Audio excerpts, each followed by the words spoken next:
హరే కృష్ణ. అందరికీ భాగవతం క్లాస్ స్వాగతం. మనం 5వ స్కందం 13, 14 అధ్యాయులు కొనసాగిస్తూ ఉన్నాము. ఒక వర్తకుడు అడవికి వెళ్ళినప్పుడు ఎటువంటి పరిస్థితులు తాను ఎదుర్కొంటూ ఎన్ని ఇబ్బందులు తాను పడతాడో, అట్లాగే బద్ధజీవుడు ఈ భౌతిక ప్రపంచంలోకి వచ్చిన తర్వాత అనేక పరిస్థితులు తాను ఎదుర్కొంటూ అనేక ఇబ్బందులు పడుతూ ఉన్నాడు. కానీ మనం ఆ పడే ఇబ్బందుల్ని, పడేటువంటి కష్టాలు మనం మభ్యపెట్టుకుంటూ లేదా తగిన వసతుల్ని మనం ఏర్పరచుకుంటూ ఆ బాధలను తగ్గించుకునే ప్రయత్నం చేసి మనం ఇక్కడే ఉండిపోవాలనుకుంటున్నాం. కృష్ణుడు మన ఒకసారి భగవద్గీత 2 అధ్యాయం 14 తీసుకుంటే, మాత్రా స్పర్శస్తు కౌంతేయ శీతోష్ణ సుఖ దుఃఖద ఆగమాపైన నిత్య స్థాం తితిక్షస్వ భారత.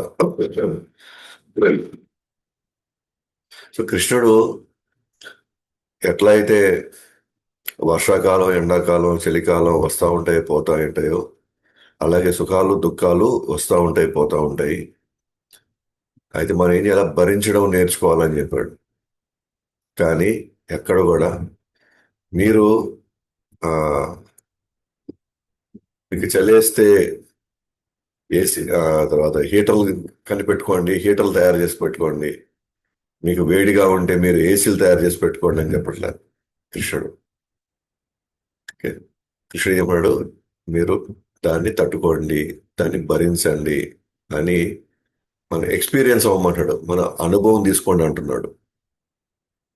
ఎప్పుడైతే ఇంద్రియాలకి అనుభవం అనుభవం వస్తుందో అప్పుడు మనసు బుద్ధి మళ్ళీ మన ఎనమోనొక రాకూడదు మనం, లేదా బుద్ధిలో అసలు ఇలాంటి పరిస్థితిలో ఎందుకు రావాల్సి వచ్చింది నేను అని ఈ అనుభవాల ద్వారా కొన్ని ప్రశ్నలు మనలో ఉత్పన్నమయ్యి దానికి తగిన ప్రక్రియ ఏం చేయాలా అని నెక్స్ట్ మన ఇంద్రియాలు అటువైపు వెళ్ళడం ప్రారంభమవుతాయి. ఎప్పుడైతే మనం శాస్త్రాలు లేదా కృష్ణుడు చెప్పింది లేదా మన ఆచార్యులు చెప్పింది తీసుకోకుండా దీనికి మనం ఏం చేయాలి అని చెప్పేసి మనం కొత్త కొత్త కనిపెట్టుకున్నాం అనుకోండి, మనం ఇంకా ఎక్కువ దుర్భరంలో పడతాం. ఇప్పుడు ఇంకా ఎక్కువ కఠిన పరిస్థితులు తెచ్చుకుంటాం మనం. ఇప్పుడు ఏసీలు తయారు చేసుకోవాలి, నడవలేకపోతే కారులు తయారు చేసుకోవాలి, లేకపోతే ఐదు అనుకోండి, మళ్ళీ ఇప్పుడు ఏం చేయాలి? మళ్ళీ ఫ్యాక్టరీలు పెట్టాలి. ఫ్యాక్టరీలు పెట్టాం అనుకోండి, ఇప్పుడు మళ్ళీ విషవాయువులు బయటకు వస్తాయి. విషవాయువులు బయటకు వచ్చాయి అనుకోండి, మళ్ళీ ఇప్పుడు ఆ విషవాయువులు మళ్ళీ మనం పీల్చుకోవడం వల్ల మళ్ళీ మన ఊపిరితిత్తుల్లో మళ్ళీ మన లివర్లు లేదా మన గుండెలు ఇప్పుడు ఇప్పుడు ఇప్పుడు వీటి పరిస్థితి ఏంది నెక్స్ట్? ఇప్పుడు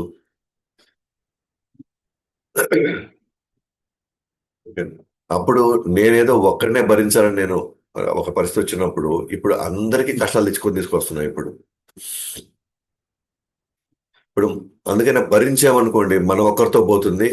పైగా ఎన్ని నుంచి బయటపడాలా అనేటువంటి ఆలోచనలు మొదలయ్యి దానికి కావాల్సిన ప్రయత్నం మనం చేస్తాం. దానికి తగినట్టుగా మనం ఎవరి దగ్గరికి వెళితే వీటన్నిటికీ నేను బయటపడగలను అన్నటువంటి ఒక దారి మనకు కనబడుతుంది. కానీ మనం ఎప్పటికప్పుడు ఎక్కడికక్కడ సైన్స్ టెక్నాలజీ అన్న పేరుతో మనం యాక్చువల్గా మనం మభ్యపెట్టుకోవడానికి ప్రయత్నం చేసినప్పుడు ఏమవుతుందంటే, మనం ఏడు నుంచి బయటపడాలనేటువంటి ఆలోచన మనకి రానప్పుడు ఆటోమేటిక్గా ఇంకా ఇంకా ఇంకా మనం ఇక్కడ కష్టాలు అనుభవిస్తున్నాం ఇక్కడ.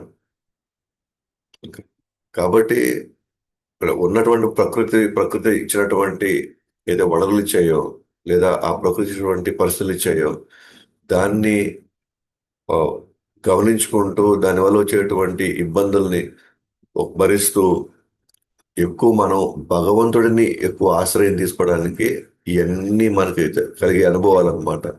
లేదా మనం పడేటువంటి అనేక ఇబ్బందులకి సారాంశం ఏంటంటే, ఇది దుఃఖాలే శాశ్వతం కాబట్టి అంతిమంగా మనం ఎవరినైతే వచ్చామో, ఎవరైతే మనల్ని శాశ్వతంగా మనల్ని రక్షించగలుగుతారో ఆయన ఆశ్రయం పొందడానికే ఇన్ని పరిస్థితులు మనకి ఈ భౌతిక జగత్తు మనకి లేదా ఈ ప్రకృతి మనకి ఇస్తుంది.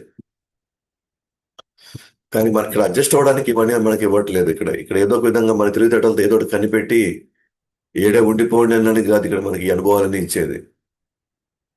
అది మనం అర్థం చేసుకోగలిగితే మనం ఎంతవరకు పని చేయాలో, ఎంతవరకు మన వసతులు సమకూర్చుకోవాలో అంతవరకే చేసుకొని మిగిలినంతా కూడా మనం భగవంతుడి మీద మన యొక్క శ్రద్ధని మన యొక్క ఆ, ఆయన ఆశ్రయించేటువంటి పరిస్థితులు తెచ్చుకుంటాం. ఆయన ఆశ్రయించామంటే ఇంకా మనకి అక్కడి నుంచి మనకి ఇంకా దుఃఖాలు పోయినట్టే ఇంకా. సో హోల్ పాయింట్ అజెండా అంటే ఈ ఈ ఈ భౌతిక జగత్ యొక్క సృష్టికి కారణం, మనం తిరిగి వెళ్ళిపోవడానికి కావాల్సినటువంటి ఇబ్బందులు ఇక్కడ ఉన్నాయి, ఇక్కడ కష్టాలు ఇక్కడ ఉన్నాయి, మనం అడ్జస్ట్ కాలేనటువంటి పరిస్థితులు మనకి ఇక్కడ మనం ఎదుర్కోవాల్సిన పరిస్థితి వస్తుంది. ఎందుకంటే ఇవన్నీ మనల్ని ఎక్కడ తీసుకెళ్ళాలంటే కృష్ణుడు పాదాల దగ్గర తీసుకెళ్ళడానికి ఇవన్నీ భగవంతుడు మన మీద దయతో ఇవన్నీ కల్పించాడు మనం.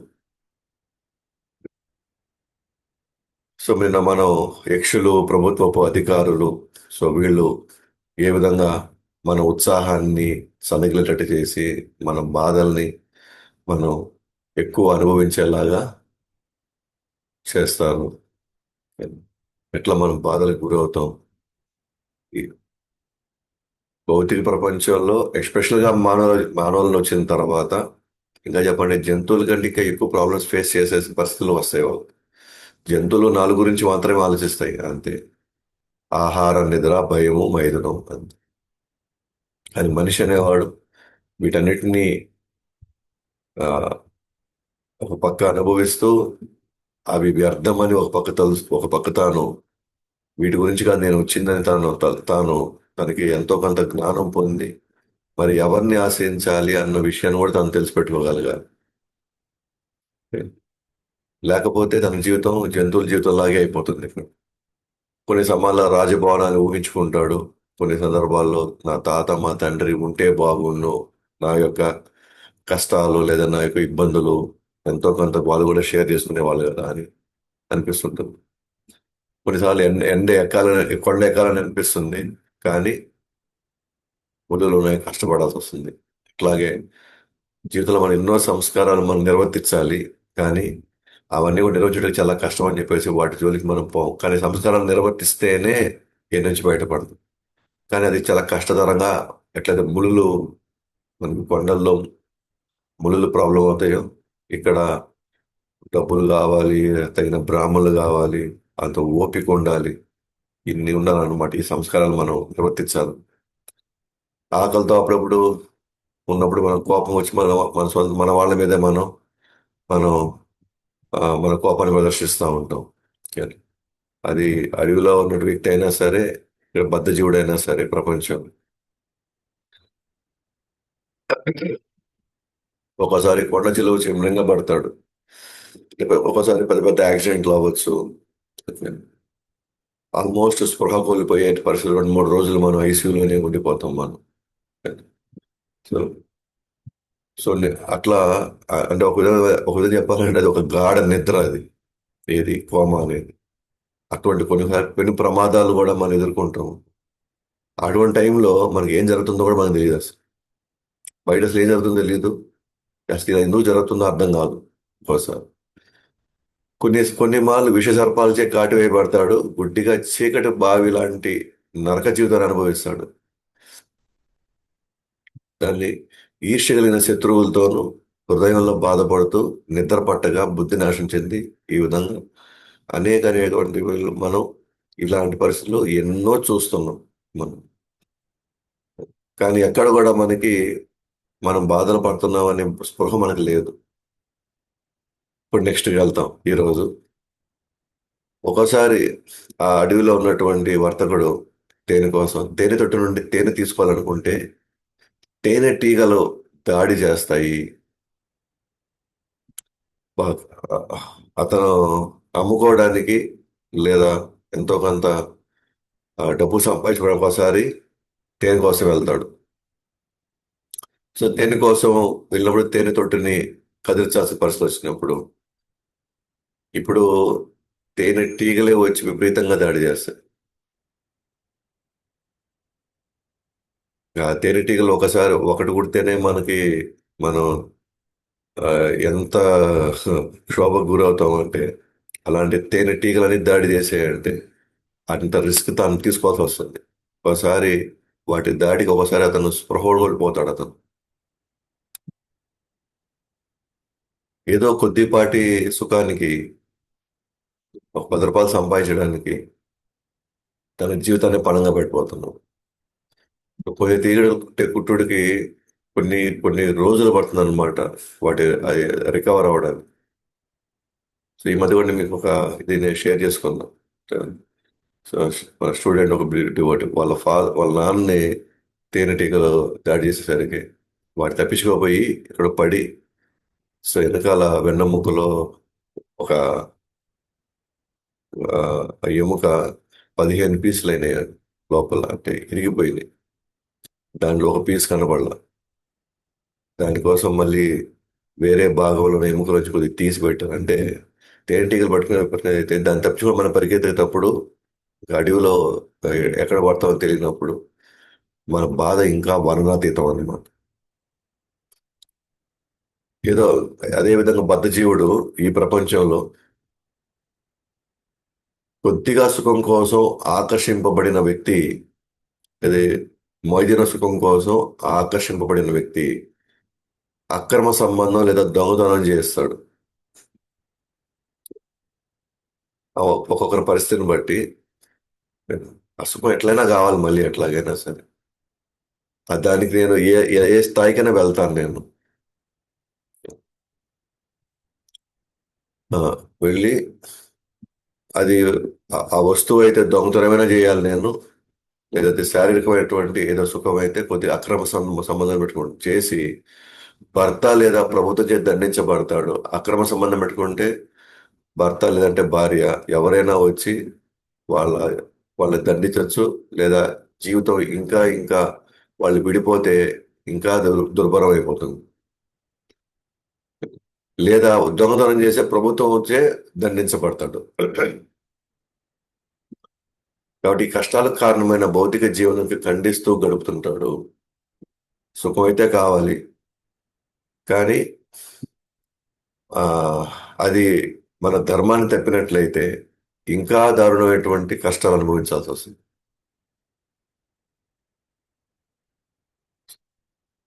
ఇవన్నీ కూడా కేవలం ఇంద్రియాల యొక్క ఆ అలజడి, ఇంద్రియాల యొక్క ఆందోళనలో ఇంత పెద్ద మనిషి ఎన్ని బాధలకు గురవుతున్నాడు, ఎన్ని రకాలుగా తాను అనేకమైనటువంటి భయంకరమైన అనుభవాలు తాను అనుభవిస్తున్నాడు ఇప్పుడు. ఇట్లా అనేక సందర్భాల్లో కావాల్సిన దొరక్క, లేదా కావాల్సిన దాన్ని అధర్మ మార్గంలో ఏదో విధంగా తెచ్చుకున్నాడు అనుకోండి, ఇప్పుడు శిక్షలు లేదా కష్టాలు ఇంకా ఎక్కువ వస్తున్నాయి రిటర్న్లో. మనం ఇంకా ఎక్కువ ఇబ్బందులు పడడానికి వెళ్తున్నాం మళ్ళీ. కానీ దానికి మనం దొరికే సుఖం మాత్రం మాక్సిమం ఒక ఒక 5 నిమిషాలు 10 నిమిషాలు, లేకపోతే కొన్ని పీరియడ్స్లో కొన్ని గంటలు అవ్వచ్చు. కానీ నిమిషాల్లో చేసే వాటికి, నిమిషాల్లో చేసే వచ్చే సుఖానికి కొన్ని జన్మల యొక్క ఆ, జన్మల కష్టాలు ప్రతిఫలంగా లభించబోతుంది. అంటే నేను కష్టాలు అనుభవించే దాంతో పోలిస్తే నాకు వచ్చిన సుఖం చాలా తక్కువ అసలు. అందుకే కృష్ణుడు అంటాడు, అవి వచ్చినప్పుడు దయచేసి భరించండి అంటాడు. దయచేసి నిగ్రహంగా ఉండండి, ఏం కాదు, అది కొద్దిగా జిలలాగా ఉంటుంది అంతేనో. మనకి జిల కలిగినప్పుడు మీరు ఎప్పుడన్నా మీరు గమనించుకోండి, జిల వచ్చినప్పుడు మీరు అసలు దాని జోలికి వెళ్ళకుండా దాన్ని దాన్ని అలాగే వదిలేసేయండి. ఒక 10 నిమిషాల తర్వాత ఇంకా అది ఇంక మనకి ఆ జిల మనకు మనకి ఉండదు. అది. కానీ మనం గీరడం ప్రారంభించామనుకోండి, ఆ గీరినప్పుడు కొంచెం సుఖంగా ఉంటుంది. కానీ ఆ గీయడం మొదలు పెడితే అది చిన్న చిన్నగా తర్వాత అది పెద్ద పుండు అయిపోతుంది అది.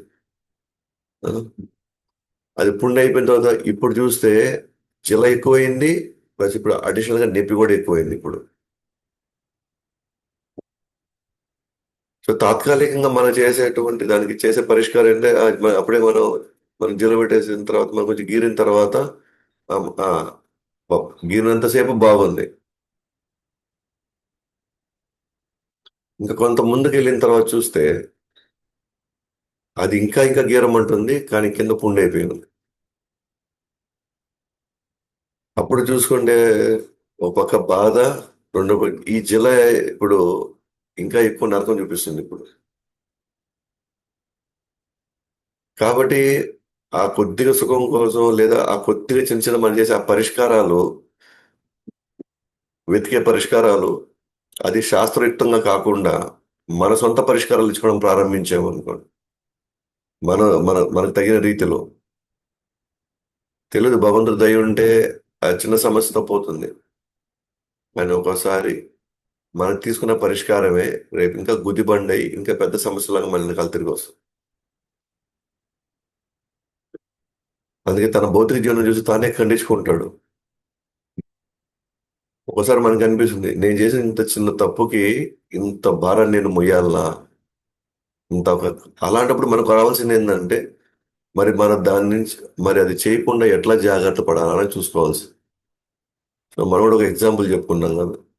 అది ఒక వ్యక్తి తన భార్య బిడ్డలతో స్టేషన్లో ట్రైన్ ఎక్కాలని ప్రయత్నిస్తున్నాడు. సో అందరూ తన పరిస్థితి చూసి బాధపడుతూ తనకి ఏదైనా సహాయం చేయాలని ట్రై చేస్తున్నారు. సహాయం చేసేది ఎప్పుడు అని అంటే, ఎటువంటి సహాయం వాళ్ళకి శాశ్వతంగా పరిష్కారం వస్తుంది అని అంటే, అప్పటికప్పుడే వాళ్ళు కానీ ఎక్కించేయడం వేస్ట్. అంటే మరి ఎక్కించడం ఓకే అక్కడి వరకు, కానీ రేపు దించేటప్పుడు ఎవడో ఒకడు కావాలి అక్కడ. అండ్ ఈ భారాన్ని అతను జీవితకాలం మోయాలి.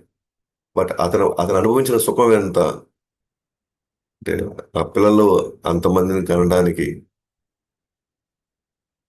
ఆ, అంటే మనం పోల్చుకుంటే పడిన సుఖం చాలా తక్కువ, జీవితకాలం మోయాల్సిన భారం చాలా ఎక్కువ. సో అప్పుడు దాన్ని తెలివితనం అంటారా, తెలివి తక్కువతనం అంటారా? సో మనం చూడొచ్చు, మన భాగవతం మనల్ని ఏ ఏ ఏ- ఏ విధంగా మనం ఉండే పరిస్థితుల్ని మనకి ఎంచక్క మనకి విశ్లేషించి మనకి చెప్తా ఉంది మనకి. కానీ ఈ భౌతిక జగత్తులో ఏదైతే సుఖం అని చెప్పేసి మనం వెంపర్లాడుతున్నామో, అది మళ్ళీ భవిష్యత్తులో మళ్ళీ మనకి వేరే రూపంలో మళ్ళీ మన మీద దాడి చేయడానికి అవి సిద్ధంగా ఉన్నాయి అన్నమాట. సో కొన్నిసార్లు చాలా ప్రయత్నించగా కొద్దిగా తేనె దొరికితే ఎవరో ఒకరు వచ్చి దోచుకునేస్తారు దాన్ని. నువ్వు కష్టపడి అది దొరక దొరక ఎటో ఆ తేనెటీగల యొక్క బెడద నుంచి మనం వాటి నుంచి తప్పించుకొని ఏదో ఒక విధంగా మనం కొంత తేనె సంపాదించుకుంటాం. అది కూడా ఎవరో ఒకరు అది వెళ్ళి మార్కెట్కి వెళ్ళి అమ్మేదాకా గ్యారంటీ లేదు. మధ్యలో ఏమైనా జరగచ్చు. అలాగే ఇప్పుడు ఎట్లా కష్టపడి డబ్బుల్ని దొంగిలించిన వాడు ఎంతో కొంత శిక్ష తప్పించుకోవచ్చు. అంటే తేనెటీగల దాడి కూడా తాను వాటి నుంచి తప్పించుకొని మొత్తం తేనె అయితే తెచ్చుకోవచ్చు. అట్లా ఇక్కడ కూడా అంతే. ఒకసారి ప్రభుత్వ అధికారులు గమనం లేకపోయినప్పుడు ఓకే ఆ శిక్ష తప్పించుకోవచ్చు. అయితే వేరే అతను మోసం చేసి ఇతని దగ్గర డబ్బులు తీసుకోవచ్చు. ఎంతో కొంత సంపాదించిన డబ్బుల్ని వేరే వాళ్ళు వేరే రూపంలో, బంధువులు అంటారు, స్నేహితులు అంటారు, అయిన వాళ్ళు అంటారు, ఏదో ఒక రూపంలో వచ్చి మాకు కొద్దిగా కొద్దిగా అర్జెంట్ ఉంది, అర్జెంటుగా మాకు ఎమర్జెన్సీ ఉంది, ఇప్పుడే ఇచ్చేస్తా అని అంటారు. అది అయిపోగానే ఇచ్చేస్తాం చూస్తూ ఉంటాం. కానీ అది రాకపోవచ్చు, వాళ్ళు సమయానికి ఇవ్వకపోవచ్చు, వాళ్ళ పరిస్థితులు ఇంకా దాని మనకి ఎమర్జెన్సీ ఉన్నప్పుడు వాళ్ళు రాకపోవచ్చు. ఇంకా అది వాళ్ళకి ఎప్పటికీ కూడా ఆ డబ్బులు వాళ్ళు తిరిగి ఇవ్వలేకపోవచ్చు. కానీ మనం కష్టపడి సంపాదించుకొని కొంత ఎంతో కొంత మనం పెట్టుకున్నాం. ఓకేనా? అది అక్రమంగానా సక్రమంగానా అది వేరే విషయం. కానీ దాన్ని కూడా ఇతరులు ఆ డబ్బులు తీసేసుకోవచ్చు. లేదా మన అది మన వాళ్ళే, మన కుటుంబ సభ్యులే దాన్ని ఏ విధంగా మనం కొట్టేయాలబ్బా అని 100 ప్లాన్లు వేసుకోవచ్చు. మొత్తానికి ఓకేనా? ఈ విధంగా సంపద మాత్రం ఒకరి దగ్గర ఎప్పుడూ ఉండదు. ఎందుకంటే అది శాశ్వతంగా అది భగవంతుడిది. మన దగ్గర ఎప్పుడు ఉండదు. ఏదో ఒక రూపంలో మన సంపద ట్రాన్స్ఫర్ అవుతానే ఉంటుంది. కొన్ని మనకి ఇష్టంగా జరుగుతాయి, కొన్ని మనకి కష్టంగా జరుగుతాయి. కానీ మొత్తానికి మాత్రం మనం ఎప్పుడు కూడా ఆ సంపద నాతోనే ఉంటుంది, నా దగ్గరే ఉంటుంది, నేనే శాశ్వత యజమాని మనం అనుకోవడానికి లేదు. గతంలో గత రోజుల్లో వాళ్ళు ఇదే భావంలోనే ఎప్పటికప్పుడు వాళ్ళు అవసరాలకి వాటికి వాళ్ళు ఎప్పటికప్పుడు వాళ్ళు దాని యొక్క అది అశాశ్వతం అని తెలిసి ఎంతవరకు అవసరం అంతవరకు పెట్టుకొని మిగిలిన ఏదో ఒక రూపంలో దాన ధర్మాలు చేసుకుంటూ వెళ్ళిపోతూ ఉండేవాళ్ళు. ఎందుకంటే ఏ కాడికి ఎంత పెట్టుకున్నా నేనైతే జీవితకాలం వాటిని మోస్తూ ఆ తర్వాత చనిపోయిన తర్వాత అది ఎట్లా ఒక వేరే వాళ్ళు ట్రాన్స్ఫర్ అయిపోతుంది. లేదా మనం బతుకున్నప్పుడే వేరే వాళ్ళు ఎవరో ఒక దాన్ని లాగేయచ్చు. దాని గురించి నేను ఎందుకు అంత నేను తపన పడి మదన పడి నేను ఎందుకు ఇంత క్షోభకు గురి అవ్వాలి. అట్లానే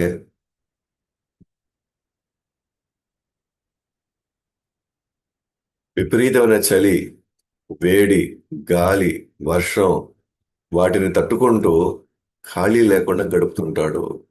ఎవరు? వర్తకుడు. అడవిలోకి వెళ్ళినప్పుడు అదే కదా, ఎప్పుడు ఏమొస్తాయో తెలియదు. ఎప్పుడు ఏ పరిస్థితులు అప్పటికప్పుడే వాతావరణం మారిపోతూ ఉంటుంది. ఇంకా ఎండాకాలం వస్తే ఎండను తట్టుకోవాలి, వర్షాకాలం వస్తే వర్షం తట్టుకోవాలి, చలికాలం వస్తే చలిని తట్టుకోవాలి. ఇట్లా వేడి వేడి ఎండ వేడి వస్తే వేడి తట్టుకోవాలి. ఇట్లా వీటిని తట్టుకొని వాటికి పరిష్కారం ఇచ్చుకుంటే చూస్తేనే అసలు సమయం లేదు. టైం ఎట్ అయిపోయింది అయిపోయింది. ఒక పక్క ఈ వాతావరణ పరిస్థితి ఎట్లయితే బద్ధజీవుడికి, అంటే ఈ ప్రపంచం వచ్చిన బద్ధజీవుడికి ఇంకో పరిస్థితి ఏంటి అని అంటే, ఎప్పుడైతే అడవిలో ఉన్న వాళ్ళకి వాతావరణమే కాకుండా జంతువులు వీటిని ఎట్లా తప్పించుకోవాలా, వాటిని ఎట్లా తప్పించుకోవాలా, వాటిని ఎట్లా అధిగమించాలని అని అని ఆలోచిస్తూ ఉంటే అసలు సమయం ఎట్లా అయిపోయిందో అయిపోతుంది. అసలు ఖాళీ లేకుండా గడుపుతారు. అలా ఇక్కడ కూడా అంతే, ఆధ్యాత్మిక క్లేశాలు, ఆది భౌతిక ఆది దైవిక ఆది దైవిక ఆది భౌతిక ఆధ్యాత్మిక అనేక క్లేశాలు మనం చూస్తే కాన్స్టెంట్ మనం పోరాటంలోనే ఉన్నాం మనం. ఒకసారి వాతావరణంలో మార్పులు వస్తే కొంత శారీరక ఇబ్బంది వచ్చినప్పుడు వాటిల్లో ఇంట్లో బాగా లేకుండా ఈ రెస్ట్ ఆ రెస్ట్, లేకపోతే ఆ హాస్పిటల్ ఈ హాస్పిటల్, లేదా అన్నీ బాగుంటే వ్యక్తులు వ్యాపారంలో డబ్బులు మోసపోవడం, ఎవరో వచ్చి మన వ్యాపారం మీద దెబ్బ కొట్టాలని వాళ్ళు ప్రయత్నిస్తూ వాళ్ళని ఎట్లా దిగమించాలని కుండులట్టబోయాయి. అండ్ పిల్లలు మాటలు వినే పరిస్థితుల్లో లేకపోతే వాళ్ళని సముదాయించి వాళ్ళని ఒక దారిలో పెట్టి వాళ్ళు చేసుకుని అదొకటి తలగా. ఇన్ని వాటిలో సమయం ఎక్కడ ఉంది ఇంకా భగవంతుని గురించి తెలుసుకోవడానికి? ఇంకా ఇవన్నీ తట్టుకోలేక భంగపాటుకు గురవుతుంటాడు. అంటే ఎంతని పోరాడాలి, పోరాడుతూ ఉండాలి మనం ఇక్కడ. ఒకటి తర్వాత ఒకటి, ఒక అల పోయింది అనుకుంటారు, మళ్ళీ ఇంకో అల రెడీ అయిపోయింది మళ్ళీ రావడానికి. అట్లీస్ట్ అలైనా మనకు కనబడతాయి, మరి వస్తుంది మనం జాగ్రత్త ఉండాలి. కానీ భౌతిక జగత్తులో ఎప్పుడు ఏమొస్తుందో తెలియదు. అలాగే వ్యాపారంలో మోసగింపబడుతూ శత్రువుల్ని మనం తయారు చేసుకుంటాము. వ్యాపారంలో మోసగింపబడుతూ శత్రువులు తయారు చేసుకుంటాం. వ్యాపారంలో కాంపిటీషన్ ఉంటుంది. ఉదాహరణకి ఇప్పుడు ఆయన తేనె తీసుకెళ్ళాడు, కట్టెలు తీసుకెళ్ళాడు, పండ్లు తీసుకెళ్ళాడు, ఏదైనా కాయలు తీసుకెళ్ళాడు.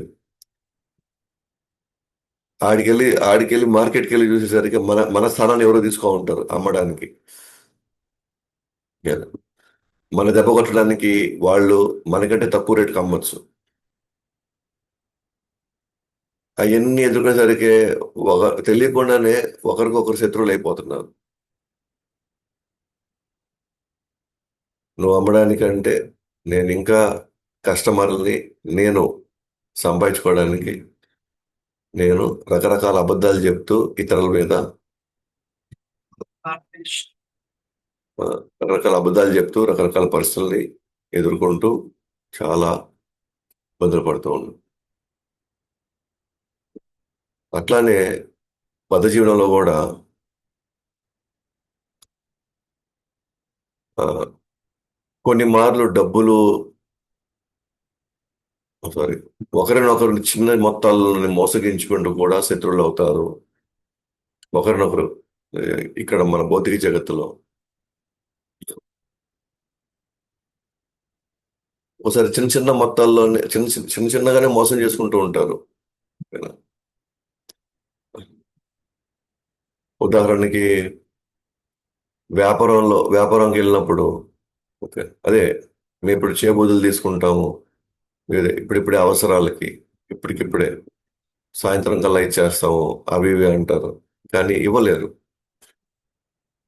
ఇవ్వకపోయేసరికి మనం కట్టాల్సినవి మనం చేయాల్సినవి మనకి వాళ్ళ మీద కోపం వచ్చేస్తుంది. నెక్స్ట్ టైం అడిగినప్పుడు మనం ఇవ్వనప్పుడు ఆ వ్యక్తి మనల్ని శత్రువుగా తీసుకుంటాడు. లేదా మన టైంకి మనం ఇవ్వలేదు కాబట్టి ఇతను మనం నమ్మకూడదు మనం అని చెప్పేసి అతను శత్రువు చేసుకుంటాం. ఈ విధంగా మనం జీవితంలో అనేక మంది శత్రువుల్ని మనం తయారు చేసుకుంటాం. ఎందుకంటే వాళ్ళ ఎక్స్పెక్టేషన్స్ని మనం ఫుల్ఫిల్ చేయలేం, మన ఎక్స్పెక్టేషన్స్ని వాళ్ళు ఫుల్ఫిల్ చేయలేరు. ఆటోమేటిక్గా మన ఎక్స్పెక్టేషన్స్ ఫుల్ఫిల్ కానప్పుడు ఇతరులు మన శత్రువులుగానే చూడాల్సిన పరిస్థితి వస్తుంది. ఎందుకంటే నేను అడిగినప్పుడు ఇవ్వలేదే, నాకు కావాల్సినప్పుడు ఇవ్వలేదు, నేను కోరుకున్నప్పుడు ఇవ్వలేదు. అట్లా కుటుంబ సభ్యుల్లోనే శత్రువులు అయిపోవచ్చు మనం. సో భార్య అంటే భర్త, భర్త అంటే భార్యకి, పిల్లలకి, తల్లిదండ్రులకి. ఎందుకంటే నేను చిన్నప్పటి నుంచి నేను కోరుకున్నాను కానీ నాకు ఇవ్వలేదు. నేను ఇలా అవ్వాలని నేను ఆశపడ్డాను కానీ వాళ్ళు నాకు నెరవేర్చలేదు. తెలియకుండానే వాళ్ళు అనుకుంటారు మేము మోసగింపబడ్డాము అని. ఆ విధంగా బయటికి మనం నవ్వుతూ ఉన్నా సరే, బయటికి మనం కలిసి ఉన్నట్టుగా కనిపించినప్పటికీ కూడా కానీ లోపల ఎక్కడో దగ్గర ఒక ద్వేష భావం వచ్చేసింది. అట్లాగే కొన్ని మార్లు డబ్బులు, స్థావరం, ఆహారం లేక దొంగలిస్తూ, యాచిస్తూ పొరుగు కూడా పోగొట్టుకుంటాడు ఒక్కోసారి. ఇవన్నీ మనం డిస్కస్ చేసేది కేవలం మన జీవితంలో చూసుకోకుండా మన చుట్టూ ఉన్న పరిస్థితులు కూడా మీరు గమనిస్తే ఇది కేవలం మన గురించి మాత్రమే మాట్లాడట్లేదు. చుట్టూ ఉన్న సమాజంలో ఏదో ఒకటి ఎవరో ఒకరు ఈ పద్ధతిలో జీవిస్తూ ఎన్నో బాధలకి గురవుతారని మనం గమనించుకోవాలి. అంటే ఇక్కడ ఎవరు హ్యాపీగా లేరు అనే పాయింట్ ఆలోచించాలి. ఎందుకంటే మనం వాళ్ళకేముందిలే, వాళ్ళు పెద్ద బిల్డింగ్ కట్టుకున్నారు, లేకపోతే వాళ్ళకేముందిలే పెద్ద కారులో తిరుగుతున్నారు, వాళ్ళకేముంది మంచి బంగారం వేసుకొని ఉన్నారు, వాళ్ళకేముందిలే వాళ్ళ పిల్లలు మంచి అమెరికాలో ఉన్నారు అని చెప్పి మనం వచ్చి వాళ్ళు చాలా హ్యాపీగా ఉన్నారు, మనం మాత్రమే దరిద్రంలో ఉన్నామో, మనం మాత్రమే మన జీవితం ఇట్ట అయిపోయిందేమో, మనం మాత్రమే ఇటువంటి పరిస్థితులు మనం ఎదుర్కొంటున్నామేమో, మిగతా అందరూ హాయిగానే ఉన్నారు నేను తప్ప. అది అలా ఆలోచించుకొని మనం ఇంకెంత సంపాదించాలి, మనం ఇంకెంత మనం ఎదగాలి, ఇంకా వాళ్ళలాగా వీళ్ళలాగా మనం ఎలా చేయాలి, దయచేసి ఆ కన్క్లూషన్ మనం పోవాల్సిన అవసరం లేదు. మనం అర్థం చేసుకోవాల్సింది ఇక్కడ ఏదో ఒక రూపంలో ప్రతి ఒక్కరూ ఇక్కడ కష్టాలు అనుభవిస్తూనే ఉన్నారు. మనం కొద్దిగా కొద్దిగా తెలివితేటలు మనం పెట్టినట్లయితే నేను ఈ భౌతిక ప్రపంచం ఎవరిని వదలడం లేదు, భగవంతుడు నాకు అవకాశం ఇచ్చాడు, నాకు ఈ ఆ, ఆయన్ని చేరుకునే మార్గం నాకు ఈ గురువుల వల్ల, ఆచార్యుల వల్ల నాకు దొరికింది. వెంటనే నేను ఇంక నేను పాటిస్తాను. వీటి ఇంక నేను నిరంతరం భగవంతుడి యొక్క స్మరణలో నేను ఉంటాను అని మనం నిర్ణయం తీసుకొని మన దానికి తగినటువంటి సాధన మనం చేసుకోవాలి. సో మన చుట్టూ ఉన్న వాళ్ళు కొన్ని మార్లు డబ్బులు, స్థావరం, ఆహారం లేక దొంగలిస్తూ, అడుక్కుంటూ ఆ విధంగా పొరుగు పోగొట్టుకుంటారు. అదేవిధంగా బద్ధ జీవనంలో కొన్నిసార్లు ఉండుటకు, కూర్చున్నటకు, కనీస అవసరాలు కూడా తీర్చుటకు కష్టమవుతున్నప్పుడు, న్యాయంగా సమకూర్చుటకు అవకాశం లేనప్పుడు ఇతర సంపదను దుర్మార్గంగా దోచుకుంటాడు, తర్వాత అవమానం చెందుతాడు. సో అడవిలో ఉన్న వర్తకుడు పరిస్థితి ఎట్లానో బద్ధజీవుడి పరిస్థితి కూడా అలాగే ఉంది. ఒక్కోసారి కనీస అవసరాలు కూడా ఉండుటకు, కూర్చోడానికి అవసరాలు కూడా లేనప్పుడు కష్టమైపోతుంది. పోనీ అది ధర్మంగా సంపాదించాలంటే అది మనకు కుదరదు. ఇంక మనకు తప్పదు. వెళ్ళి అదే బెగ్ బారో ఆర్ స్టీల్ అంటారు కదా, నువ్వైనా అడుక్కో, లేకపోతే కొంత నువ్వు వాళ్ళ దగ్గర నుంచి నువ్వు బారో అంటే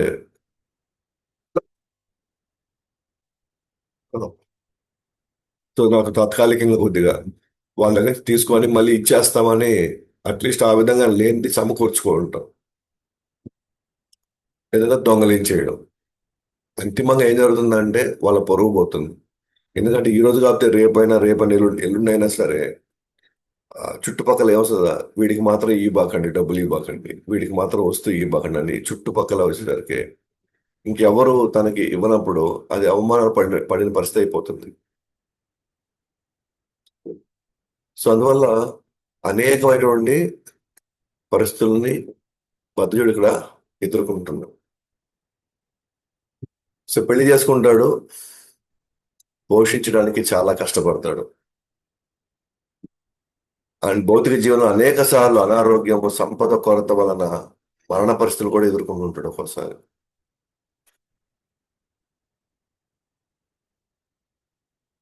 దీని అర్థం పెళ్లి అనేది తప్పు కాదు. పెళ్లి అనేది పెళ్లి చేసుకోవడం వల్ల ఈ కష్టాలు రాల. దాని అర్థం ఆ పెళ్లి వ్యవస్థ ఇది, మేము ఇది చాలా దారుణంగా ఉంది ఇది ఏం కాదు. అది పాయింట్ కానే కాదు అక్కడ. ఎక్కడైనా సరే అది బ్రహ్మచర్య అయినా, గృహస్థైనా, వానప్రస్థ సన్యాసం అయినా సరే, మనం కృష్ణుడు యొక్క అంశాలను ఎప్పుడు గుర్తుపెట్టుకో ఉండాలి. మనం కృష్ణుడి యొక్క అంశాలను మనం గుర్తుపెట్టుకోవాలి.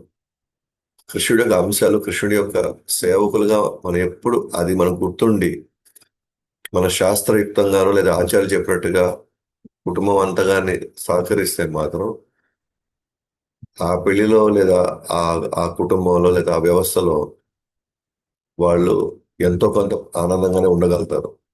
కానీ ఇప్పుడు మనం మాట్లాడేది, మనం చూసేది అంతా ఏంటంటే ఎవరి ఇంద్రియాలు అయితే అదుపు తప్పిపోయేసి ఏం, ఒక సిస్టమ్ అనేది ఏవి ఫాలో కాకుండా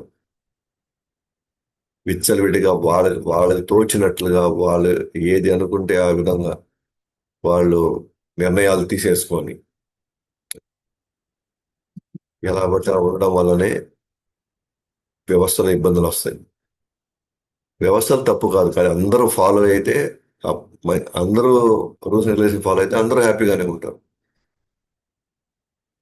కానీ ఆ, కానీ ఇంద్రియాలు, మనసు ఇవేవి శాస్త్రయుక్తమైనటువంటి నిబంధనలు ఫాలో కాలేదనుకోండి, దాన్ని సింగిల్ గా ఉన్న కష్టాలు అనుభవిస్తాడు. సింగిల్ గా ఉన్నా సరే, మనం బ్రహ్మచారి గానో లేకపోతే ఒక బ్యాచులర్ గానో ఉన్నా కూడా తన కష్టాలు అనుభవించాల్సింది. సో ఇక్కడ చాలా సందర్భాలు ఎలా ఉంటుందంటే ఆ, అతను ఫస్ట్ ఫస్ట్ నుంచి ఆ వ్యక్తి కానీ, ఆ అమ్మాయి కానీ, అబ్బాయి కానీ ఫస్ట్ నుంచి ఆ, ఏది చెప్పింది చేయరు. ఆ, ఆ, తర్వాత వాళ్ళు ఇష్టం వచ్చినట్టుగా వాళ్ళు ఎట్లా పడితే అట్లా, ఏది పడితే అది, ఒక కంట్రోల్ లేకుండా మాటలు కావచ్చు, కంట్రోల్ లేకుండా చేతలు కావచ్చు చేసేటువంటి వ్యక్తులు ఉన్నారు అనుకోండి మన ఇంట్లో. మరి నెక్స్ట్ ఏం చెప్తామంటే వీళ్ళకి మనం ఎంతవరకు పెళ్లి చేస్తే అంత చక్కబడతాడు అనుకుంటాం. అట్లీస్ట్ పెళ్లి ద్వారా అయినా, ఈ పెళ్లి చేస్తే అయినా సరే ఎంతో కొంత బాధ్యత వాళ్ళకి తెలిసి వస్తుంది అని అనుకుంటాం. కానీ పెళ్లి చేయడానికి అది కాదు మైండ్ సెట్ ఉండాల్సింది.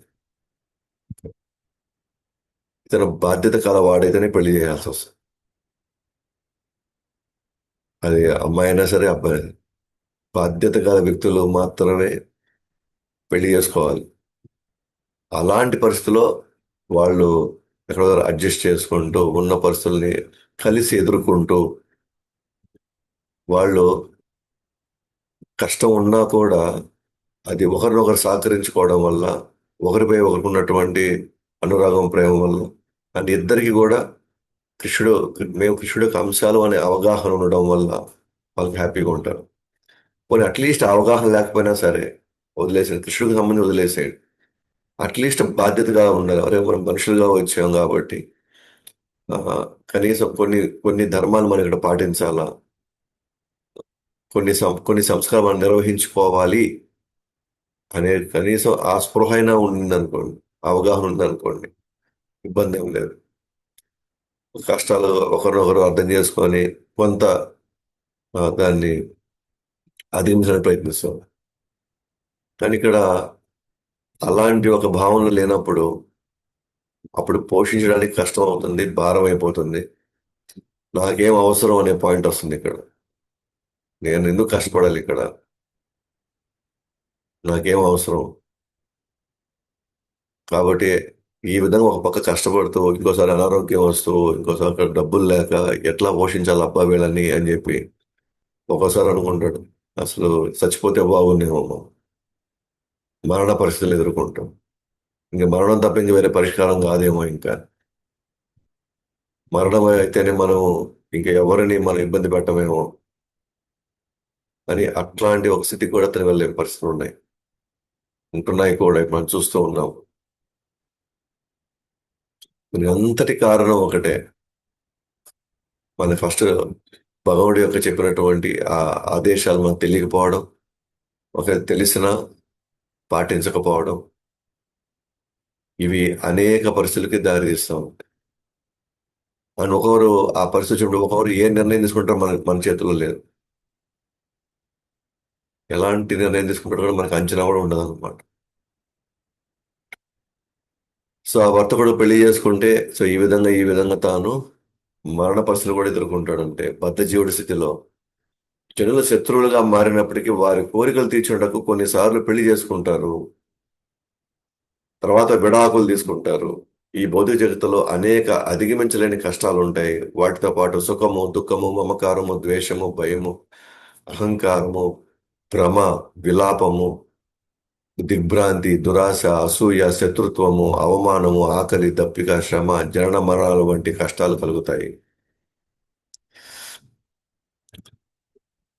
ఇంకా జనులు శత్రువులుగా మారినప్పటికీ వారి కోరికలు తీర్చుకున్నట్టు కొన్నిసార్లు పెళ్లి చేసుకుంటాడు.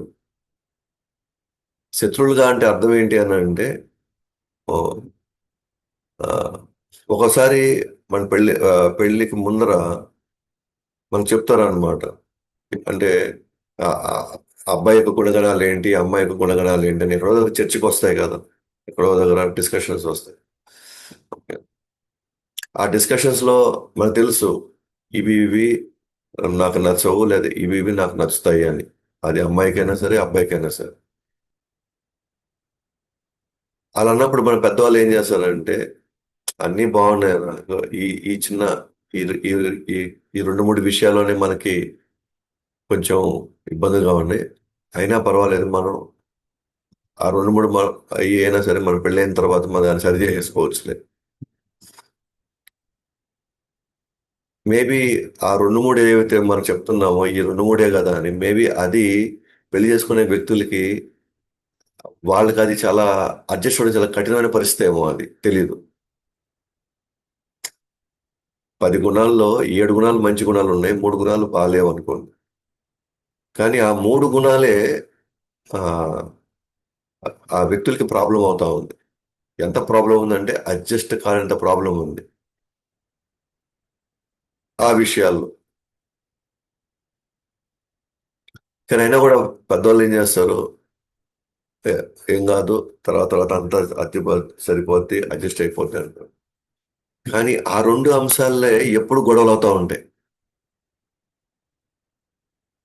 ఆఖరికి అవి అడ్జస్ట్ కాలేని పరిస్థితుల్లో ఇంక తర్వాత ఏమవుతుంది, ఇంక విడాకులు తీసుకుందాం అంట.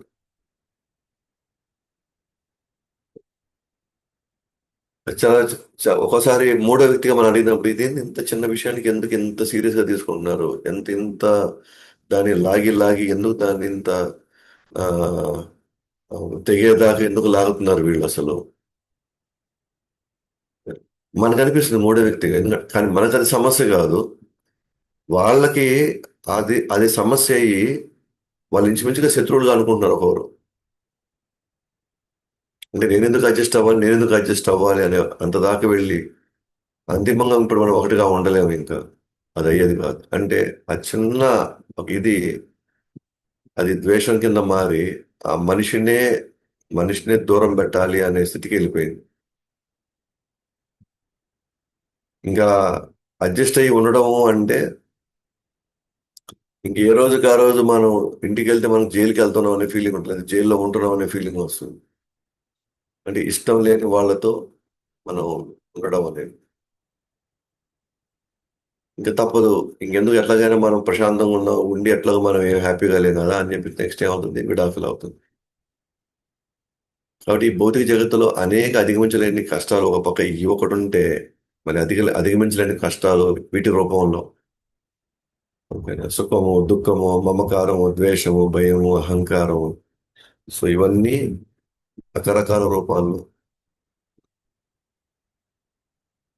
దాని తర్వాత జననము, మరణము, అనేక కష్టాలు కలుగుతూనే ఉన్నాయి. ఇప్పుడు ఆలోచించుకుంటాం, అసలు ఎప్పుడు హ్యాపీగా ఉన్నాడు మనిషి అసలు ఇక్కడ? ఏ అంశంలో అతను ప్రశాంతంగా ఉన్నాడు ఇక్కడ? సో అవకాశాలు చాలా చాలా రేర్ అన్నమాట. అందుకే కృష్ణుడు కూడా ఆ ఎక్కువ ఎక్కువ మీరు అడ్జస్ట్మెంట్లకు వెళ్ళొద్దండి.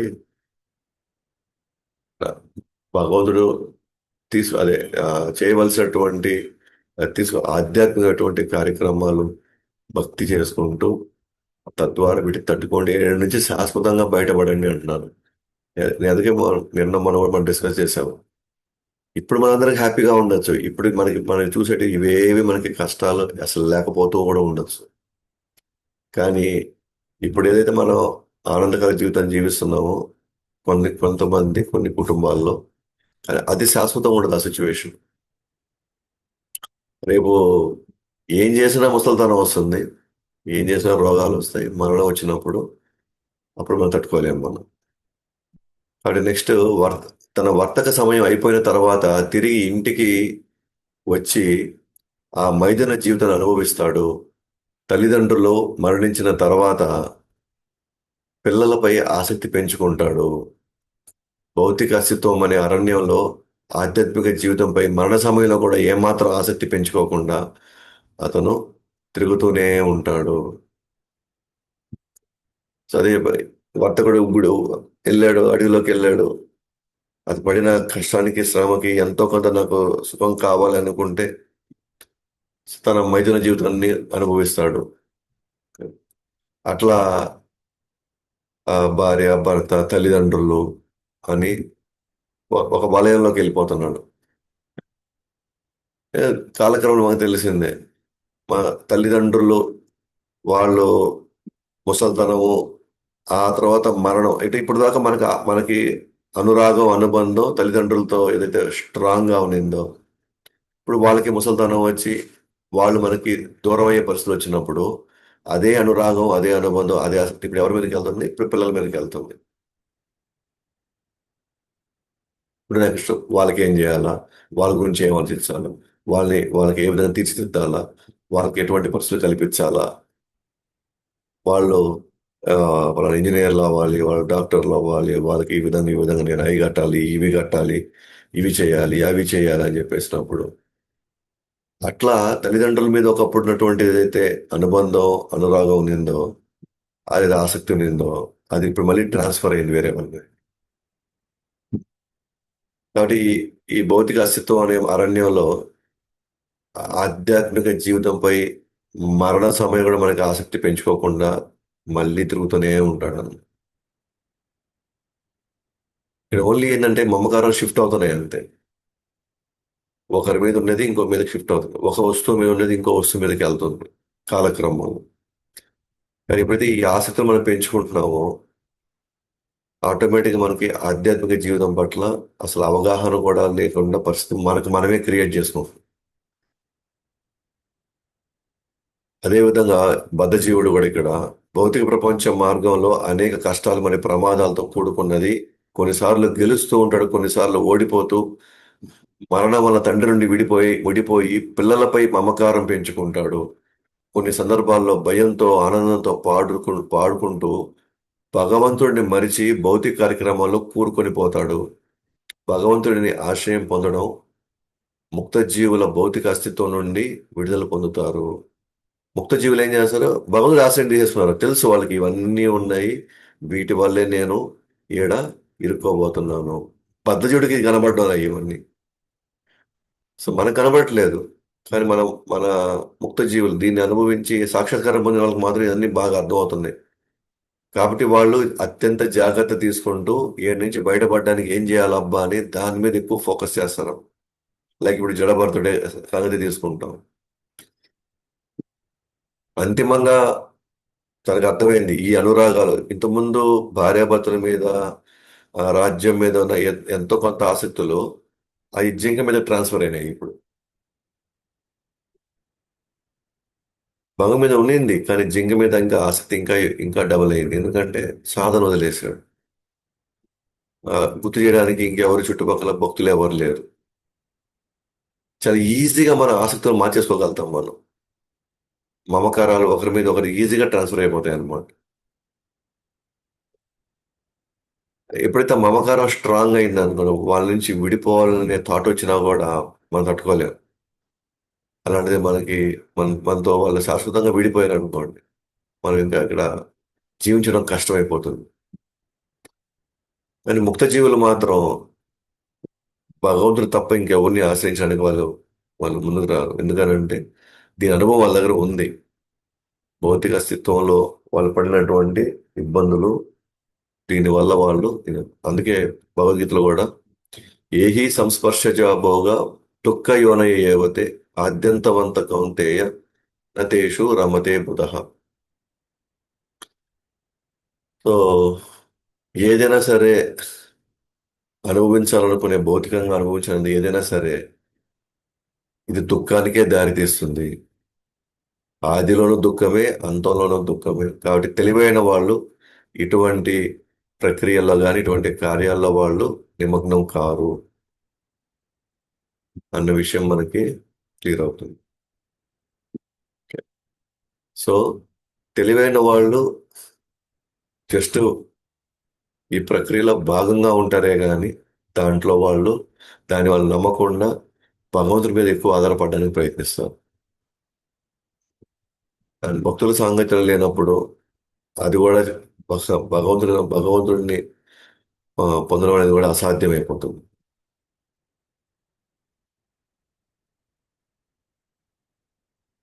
అట్లానే ఎంతో మంది నాయకులు శత్రువులు మన రాజ్యాలను జయించారు, ప్రాణాలు కూడా సమర్పించారు, కానీ ఆధ్యాత్మిక మార్గంలో మాత్రం నడవలేకపోయారు.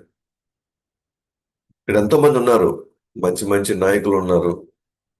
వాళ్ళు పిల్లలకి అంటే స్కూల్ కట్టించాలా, హాస్పిటల్ కట్టించాలి, మన ద్వారా ఎన్నో దాన ధర్మాలు జరగాలి, ఆ, ఆ, సమాజానికి ఎంతో మంచి చేయాలి, మేలు చేయాలి అనేటువంటి నాయకులు ఉన్నారు. కానీ విషయం ఏంటంటే అటువంటి నాయకులు తప్పదు ఇక్కడ శత్రువులను తయారు చేసుకుంటారు. ఎందుకంటే అందరూ మంచి వాళ్ళని ఇష్టపడాలని రూల్ ఏం లేదు. కాబట్టి శత్రువులు రాజ్యాన్ని వీళ్ళు కూడా జయించాడు కూడా. అంటే అంత శక్తిమంతుడు కూడా మళ్ళీ ఒక్కోసారి ప్రాణాలు కూడా వాళ్ళు సమర్పిస్తారు ఇతరుల కోసం. ప్రాబ్లం ఏంటంటే ఆధ్యాత్మిక మార్గంలో నడవలేకపోయారు. ఆధ్యాత్మిక మార్గం వాళ్ళు నడవలేకపోయారు.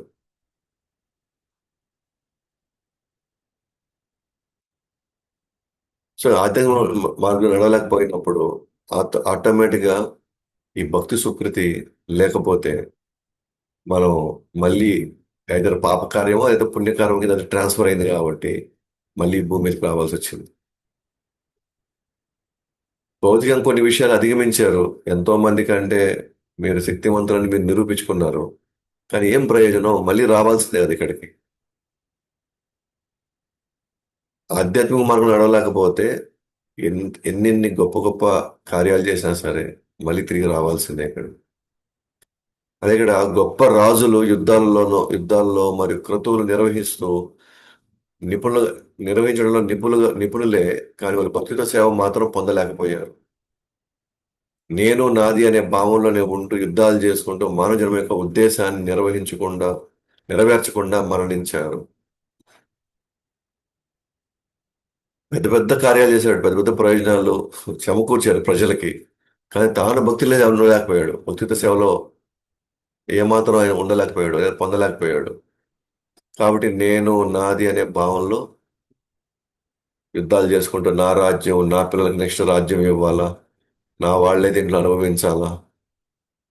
అప్పుడు మానవుని యొక్క ఉద్దేశాన్ని నెరవేర్చకుండా మరణకాలం, మరణ సమయం వచ్చేసింది, మరణించాడు. పక్షులు కిలకిల రావాలు వినాలనే కోరికతో ఆ, ఒకసారి తీగల సహాయంతో సహాయం సహాయం తీసుకుంటాడు. అడవిలో ఉన్నాడు, అడవిలో ఉన్నాడు.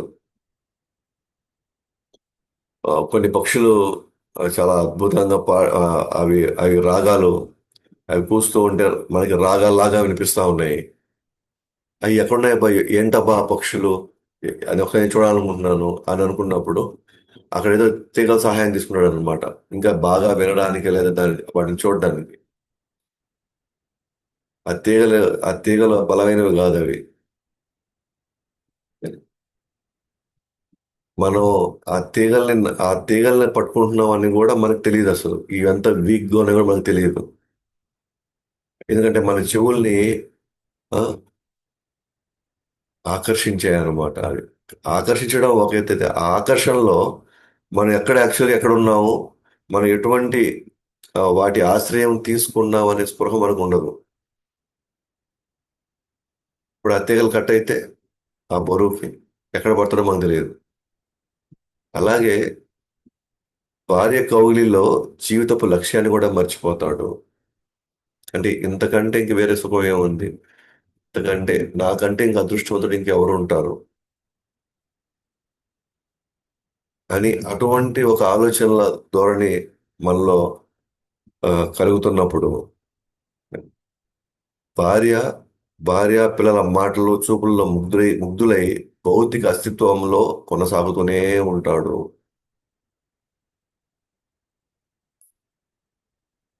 సో వాళ్ళ మాటలు లేదా వాళ్ళు చేసే చిన్న చిన్న కొంచెం అల్లరి లేదా చిలిపి చేష్టలు ఇవన్నీ చేస్తున్నప్పుడు మనకి ఎంతో ఆకర్షణకరంగా ఉంటుంది.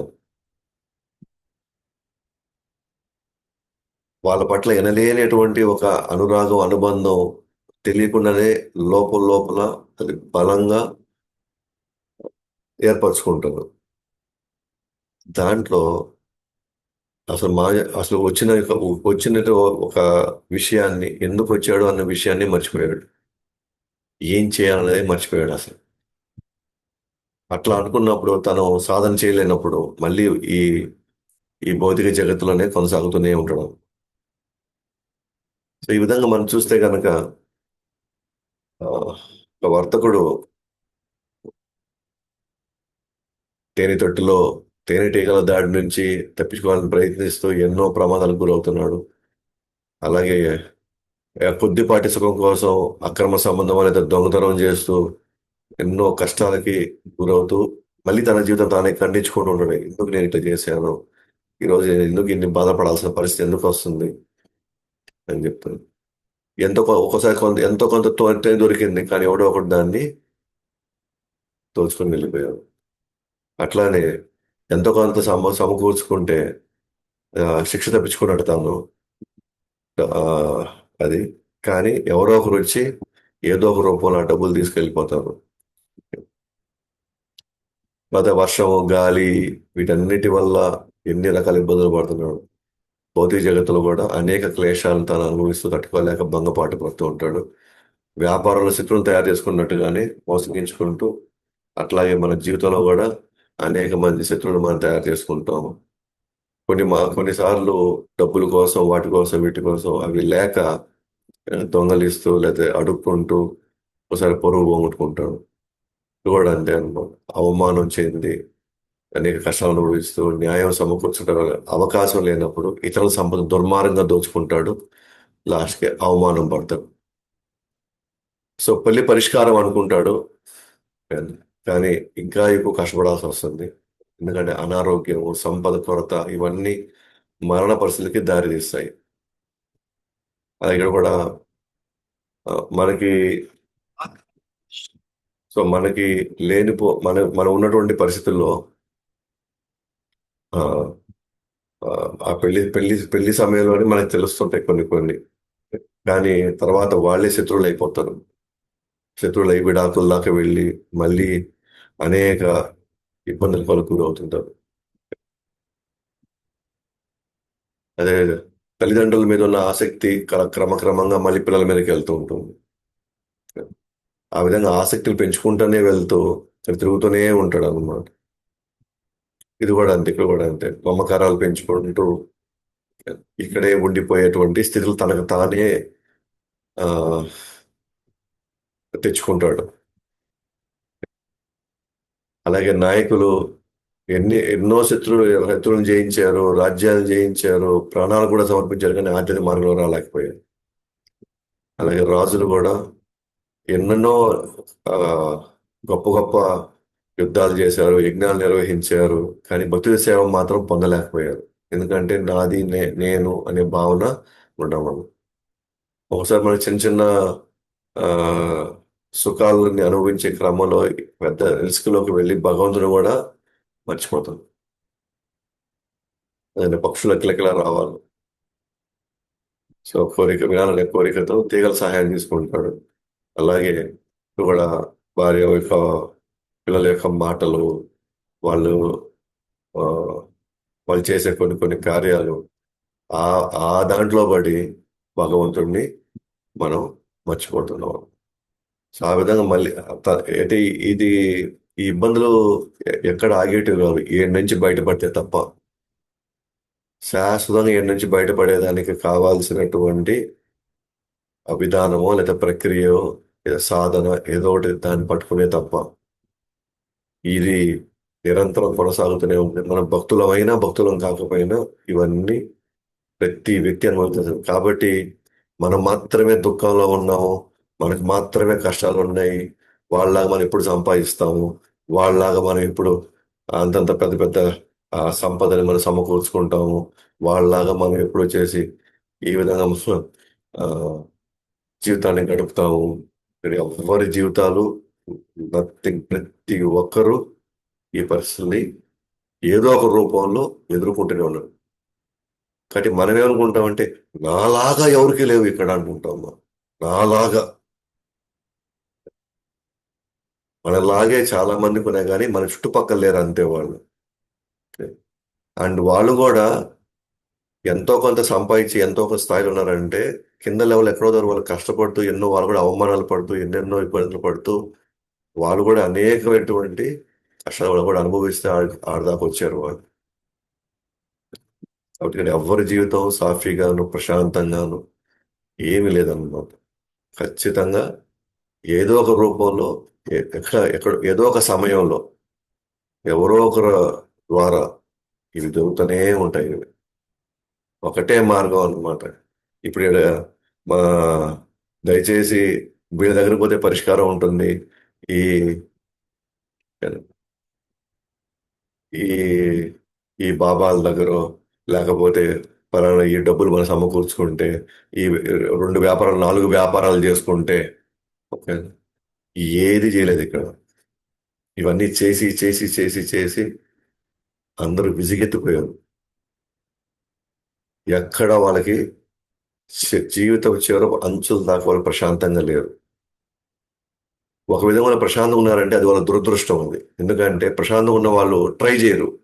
ఈ నుంచి బయటపడడానికి వాళ్ళకి బాధ ఉంటేనే కదా ఈ నుంచి బయటపడడానికి అవకాశం వాళ్ళు ఎంతో కొంత వాళ్ళు తీసుకుంటారు. నాకు అన్నీ బాగుంటే నాకు అసలు అటువైపు పోవాలనే రూల్, నాకు అసలు అవకాశమే నాకు దొరకదు కదా. నేను అసలు ఆలోచించను కదా దాని గురించి. అది ఇంకా దారుణ పరిస్థితి అది. అది ఇంకా దారుణమైనటువంటి పరిస్థితి అది. సో సో కాబట్టి ఒక విధంగా మనం కష్టాలు అనుభవించడం మంచిదే. అట్లీస్ట్ ఆ కష్టాల వల్లైనా సరే మనం ఆలోచించడం ప్రారంభిస్తున్నాం. ఈ- ఎందుకు వస్తున్నాయి ఇవన్నీ, ఆ, ఎందుకు వస్తున్నాయి ఇవన్నీ, ఏం చేస్తే ఇవన్నీ వస్తున్నాయి, దీని నుంచి ఏం చేయాలి నేను బయటపడడానికి, ఎవరిని నేను కలవాలి, ఎవరి ఆశ్రయం నేను కనీసం అట్లయినా మనకు ఆలోచనలు వస్తాయి. అసలు ఏమీ లేవనుకోండి, అసలు బయటపడడానికి కావాల్సిన స్ఫూర్తి ఏనా? లేకపోతే ఒక ప్రేరణ ఎక్కడ మనకి ఉండదు మనకి. సో అందువల్ల ఆ, ఒక విధంగా కష్టాలు అనుభవించడం, ఆ కష్టాల కొంత అనుభవాలు పొందడం మనకు మంచిదే. కానీ మన యొక్క ఆలోచనలు మాత్రం అది భగవంతుడి మీద దారి తీయాలి. అంతేగాని మన బంధువుల వైపు, దీంట్లో డబ్బున్న వాళ్ళు ఎవరు, దీంట్లో కొంత హోదా ఉండే వాళ్ళు ఎవరు, వాళ్ళ దగ్గరికి వెళ్తే మనకి పరిష్కారం అవుద్దేమో, లేకపోతే ఇంకెవరైనా సరే ఆ, జాతకాలు చూపించుకుంటూ వాటికి పరిష్కారాలు ఇచ్చుకుంటూ, లేకపోతే ఇంకెవరైనా ఆ, ఆధ్యాత్మికంగా కాకుండా ఇంకా వేరే మోసం చేసే గురువుల దగ్గరికి వెళ్ళి వాళ్ళు ఏదో పాద పూజ చేసి అదవుద్దంట, లేకపోతే ఇంకేదైనా చేస్తే అట్లా వస్తుందంట, మనం వరుసగా ఒక 12 సోమవారాలు ఇది చేసి అదవుద్దంట, లేకపోతే ఒక 15 ఉపవాసాలు ఉంటే, ఏకాదశి ఉంటే ఇట్లా అవుతుందంట. ఇవన్నీ మోసపూరితమైనటువంటి పథకాలు లేదా మోసపూరితమైన ప్రక్రియలు ఇవన్నీ. వీటి వల్ల ఏమి కాదు అసలు. వీటి వల్ల మనం వీటి నుంచి మనం బయటపడే ప్రసక్తే లేదు. వీటన్నింటికి మూలమైనటువంటి భగవంతుడు కృష్ణుడు యొక్క ఆశ్రయం తీసుకుంటే తప్ప వీటి నుంచి బయటపడే ప్రసక్తే లేదు ఇక్కడి నుంచి. అది భగవద్గీతలో భాగవతం ఎక్కువగా అనేక అనేక సందర్భాలు మనం చెప్పుకున్నాం. బట్ ముందు ముందు కూడా మనకు వస్తాయి. లేకపోతే రాజ్యాలు ఉన్నటువంటి ఆ, ఆ, మన ధ్రువ మహారాజు కావచ్చు, ప్రహ్లాద మహారాజులు కావచ్చు, వీళ్ళందరికీ మనకంటే కొన్ని వేల కోట్ల రెట్లు వాళ్ళకి అన్ని రకాలటువంటి వస్తువులు ఉన్నాయి, అన్ని రకాలటువంటి వనరులు ఉన్నాయి వాళ్ళ దగ్గర. వాళ్ళకి ఏం కావాలి? శక్తి ఉంది, రాజ్యం ఉంది, హోదా ఉంది, సంపద ఉంది. మరి వాళ్ళు ఎందుకు భగవంతుని ఆశ్రయిస్తున్నారు అయితే? మరి వాటిని నమ్ముకొని వాళ్ళ జీవితాలు హ్యాపీగా ఉండాలి కదా. అసలు భగవంతుడు ప్రస్తావన వాళ్ళ జీవితంలో రాకూడదు కదా. ఆశ ఇప్పుడున్న వాళ్ళంతా మహా అంటే ఒక ఫ్యాక్టరీకి యజమాని అవుతాడు, ఒక వ్యాపారానికి పెద్ద ఇది అవుతాడు. కానీ భరత మహారాజు లాంటి వాళ్ళు కావచ్చు, ఈ ధ్రువ మహారాజు ప్రధాని వీళ్ళు ఒక లోకానికి అధిపతులు వాళ్ళంతా. వాళ్ళు ఎందుకు నాకు భక్తుల సాంగత్యం కావాలా, నాకు భగవంతుడి యొక్క ఆశ్రయం కావాలని వాళ్ళు ఎందుకు వెంపర్లాడుతున్నారు వాళ్ళు? నిజంగా మిగతా మా రాజులకి బంధువులు లేరా? రాజులకి ఇంకా కావలసిన స్నేహితులు లేరా? రాజులు వాళ్ళ ఇంట్లోనే గొప్ప గొప్ప గుణాలు లేకపోతే నైపుణ్యాలు, శక్తి కలిగినటువంటి పిల్లలు లేరా? మరి వాళ్ళు ఎందుకు పోయి ఆ, వెళ్ళి భగవాడి ఆశ్రయాన్ని ఎందుకు తీసుకోవాలి? ఎందుకు వాటిని త్యజించేయాలి? 50, 45, 50 సంవత్సరాలు రాగానే ఎందుకు త్యజించాలి వాళ్ళు? మనం ఏదైతే మనం వెంపర్లాడుతున్నామో, అవి ఉండాలి, ఇవి ఉంటే మనం బాగుంటాం, అవి ఉంటే బాగుంటాం, అట్లా ఉంటే బాగుంటాం, ఇట్లా ఉంటే మనం మనం 100 క్యాల్కులేషన్లు వేసుకుంటున్నాం కదా మనము. మరి వాళ్ళు ఎందుకు ఆ క్యాల్కులేషన్ వేసుకోలేదు అయితే? మరి వాళ్ళు ఎందుకు ఆ, భగవంతుని ఆశ్రయం తీసుకున్నారు? కొద్దిగా మనం కొద్దిగా తెలివిగా ఆలోచిస్తే మనకి అర్థమైపోతుంది. ఎందుకంటే వాళ్ళ గురువులు వాళ్ళ చిన్నప్పటి నుంచి వాళ్ళ ఆధ్యాత్మిక జీవితాల్లో వాళ్ళు అటువంటి పరిస్థితులు ఉన్నప్పుడు వాళ్ళకి అర్థమైపోయింది. లైఫ్లో ఇవేవి శాశ్వతం కాదు, భగవుడి యొక్క ఆశ్రయం పొందడం మాత్రం తప్ప ఇంక వేరే మార్గం లేదని వాళ్ళకి అర్థమైపోయింది వాళ్ళకి. సో కాబట్టి మనం భగవంతుడి మీద మన శ్రద్ధ, భక్తి పట్ల మన ఈ భక్తి పట్ల మన శ్రద్ధ ఇది ఇంకా పెరగాలి. దయచేసి ఈ మాత్రం చాలు చాలులే, ఈ మాత్రం మనం చూసుకోగలుగుతున్నాం చాలులే, మిగతా వాళ్ళతో పోల్చి మనం చాలా బెటర్గా ఉన్నాంలే, ఇంకా చాలులే అనే పాయింట్ ఉన్నాడు. ఆ చాలులే అని చూసారా, అక్కడి నుంచి మనం ఎదగలేము ఇంకా. అక్కడి నుంచి మనం ఎదగలేము అసలు. ఇంకా చెప్పాలంటే ఇది చాలు అని చూసారా, అది మళ్ళీ మన అలసత్వానికి దారితీస్తుంది మళ్ళీ. ఇంకెంత చేయాలి, ఇంకా ఏం సరిపోవట్లేదు ఇదంతా, ఇంకా ముందుకెళ్ళాలి, ఇంకా చెయ్యాలా, ఇదే ఇదే ఈ విధంగా ఉంటే ఇంకా నాకు నా మనసులో ఇంకా కృష్ణుడి మీద నా మనసు పోవడం లేదే, ఇంకా పిల్లల మీదే ఉంది, ఇంకా వీటి మీదే ఉంది అని యాక్చువల్గా మనం బాధపడాలి, కొంచెం ఆవేదన చెందాలి మనం. ఎందుకంటే మరణం ఎప్పుడు వస్తుందో ఎవరికి తెలియదు, పరిస్థితులు ఎప్పుడు తారుమారైతే మనకే తెలియదు, మన మనకి అంచనా కూడా మనకు లేనే లేదు. సో ఈ అనుభవాలు అట్లీస్ట్ మనం ఇవన్నీ మనం అనుభవించకపోయినా సరే, మరి ఇవన్నీ పక్కన జరుగుతున్నాయి కాబట్టి నేను త్వరగా బయటపడాను కనీసం ఆ యొక్క అవగాహన అయినా మనకి కలిగితే చాలు అనమాట. సో మిగిలింది రేపు చూస్తాం. గ్రంథరాజ్ శ్రీమద్ భాగవతం की जय, जगतगुरु श्रील प्रभुपाद की जय, अनंत कोटि वैष्णव वृंद की जय। हिताय गौर प्रेमानंद।